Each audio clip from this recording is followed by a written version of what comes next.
artinya tidak ada hal khusus gitu ya. Jadi awal 5 sebetulnya kan seperti saya bilang tadi, nantinya kan semua program terus terakhir menjadi 6 itu tidak ada masalah juga. Karena memang semuanya disiapkan, semua provinsi disiapkan efektivitas dan kesiapan saja. Kesiapan itu artinya ya, saat Sumatera pasukan per batalion itu sudah dibuka dan sudah tersedia. Dan hari ini saya sampaikan bahwa 16 personil yang kemarin dilanjutkan pemeriksaannya secara mendalam itu sudah juga ditetapkan sebagai tersangka. Sehingga total sekarang ada 20 orang personil prajurit yang ditetapkan sebagai tersangka. Untuk yang 4 orang ditetapkan sebagai tersangka awal itu sudah dipindahkan penahanannya di Denpom Kupang. Untuk yang 16 orang menyusul ini karena baru selesai pemeriksaan di Subdenpom 91 ND, posisi masih ada di ND. Nanti untuk lanjutannya saya akan berkomunikasi lagi dengan jajaran penyidik dari Polisi Militer Kodam 9 Udayana untuk melihat perkembangannya. Tentu kalau sudah ditetapkan sebagai tersangka, 16 orang prajurit ini juga akan dilaksanakan penahanan. Dan saya sampaikan di sini, selesai ini pemeriksaan akan dilanjutkan. Sama dengan yang 4 orang ditetapkan awal sebagai tersangka. Pemeriksaan semuanya akan dilanjutkan, pemeriksaan lanjutan sebagai tersangka. Setelah sebelumnya pemeriksaan dilaksanakan sebagai terduga, saksi, atau yang ada di sekitar tempat kejadian perkara. Nanti dari situ akan bisa diketahui peran dari masing-masing personel ini, dari yang sudah ditetapkan sebagai tersangka ini nanti akan bisa diketahui perannya masing-masing apa, sehingga nanti bisa diterapkan pasal untuk orang per orang.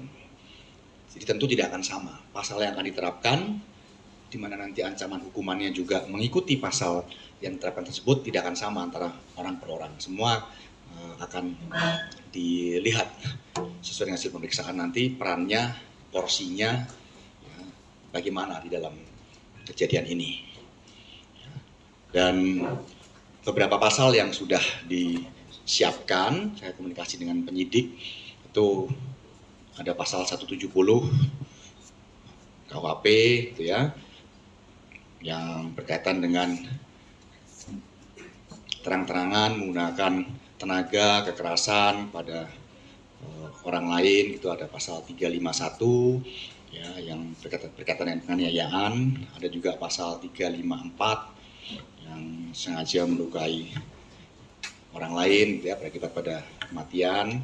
Ada pasal 131 yang seorang militer yang dalam dinas dengan sengaja memukul rekan atau bawahan, itu ada sanksinya.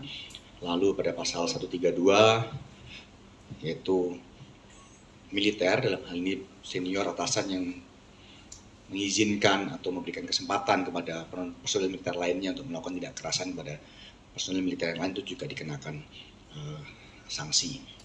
Itu 5 pasal yang disiapkan. Tentu nanti kelima pasal ini akan diterapkan kepada siapa, nanti bergantung kepada hasil pemeriksaan lanjutan sebagai tersangka untuk para personil tersebut. Dan mungkin rekan-rekan juga bertanya kenapa jumlah personil yang ditetapkan sebagai tersangka cukup banyak gitu ya, karena memang kejadian tidak berlaku pada satu hari. Ya, kegiatan pembinaan ini itu dilakukan kepada beberapa personil termasuk korban dan dilaksanakan dalam beberapa rentang waktu, sehingga kemarin juga kita perlu waktu, ya, tim penyidik dari Polisi Militer Kodam 9 Udayana perlu waktu untuk melaksanakan pemeriksaan itu, karena memang kejadian ini, ya, proses pembinaan ini itu dilaksanakan pada beberapa rentang waktu dan dilaksanakan pada beberapa personil oleh personil lainnya. sehingga harus betul-betul menyeluruh pemeriksaannya sehingga betul-betul bisa diambil langkah-langkah yang tepat ya, kepada orang yang tepat ya, sehingga pertanggungjawaban itu dapat ditegakkan, evaluasi, perbaikan juga dapat dilaksanakan untuk masa yang akan datang. Tadi kan pasal yang saya sampaikan tadi sudah ada ya, jadi ada pasal 132. Itu kan bunyinya militer yang dengan sengaja mengizinkan seorang bawahan atau militer yang lainnya untuk melaksanakan tindakan kekerasan itu juga akan dikenai sanksi pidana. Jadi seperti yang ditanyakan tadi, ada satu karena setiap unit itu kan tentu ada struktur di kita, ada komandan regu, ya, ada komandan peleton, ada komandan kompi, ya, dan setiap prajurit itu punya atasan. Sehingga kalau tadi disampaikan apakah ada leveling itu, ya tentu harus ada yang bertanggung jawab terhadap kejadian yang terjadi di unitnya. Dan nanti kita lanjutkan proses pemeriksaannya, porsinya apa. Ya.